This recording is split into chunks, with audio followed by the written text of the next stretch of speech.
trauksme ir galvenais strupceļš, kur nepiepildās tavas vēlēšanās.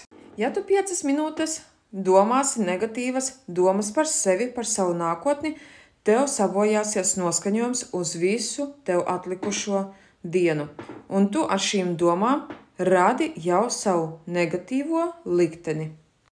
Jo, ja sabojājas noskaņojums, uzreiz stājas spēkā tātad stress, trauksme un sāk automātiski darboties pielikšanās likums, kur attiecīgi tu sāc atkal izjust trauksmi un stresu. Viss, kas ir tavā prātā, sāks tas ātri vai vēlu materializēties, neskatoties uz to, pozitīvs tas ir vai tas ir negatīvs. Tu pats radi sev nelaimīgu dzīvi. Bet stop, apstājies. Tu pats radi savu likteni tieši šeit, šajā brīdī un tagad. Tāpēc uzreiz automātiski pārslēdz sevi uz pozitīvu domāšanu un sāc domāt par sevi un savu nākotni labas domas, jo tu jau programmē tieši šajā sekundē, šajā minūtē sevi. Tev ir dota brīnumaina iespēja vizualizēt.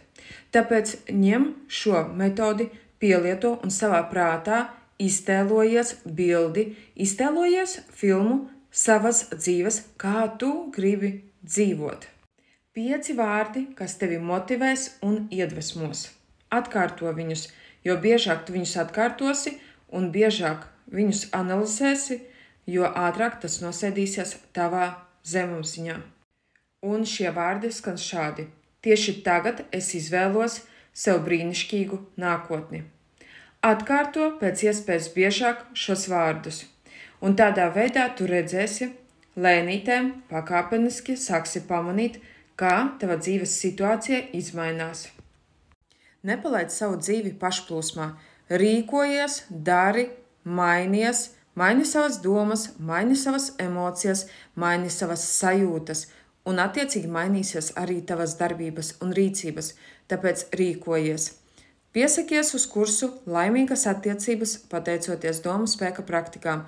Tur tu uzzināsi vēl vairāk efektīvas metodas, kuras vienkāršas ir, bet viņas ir tik ļoti efektīvas, ka tu jau pēc kāda laika redzēsi izmaiņas savā realitātē, kuras nostrādās tev.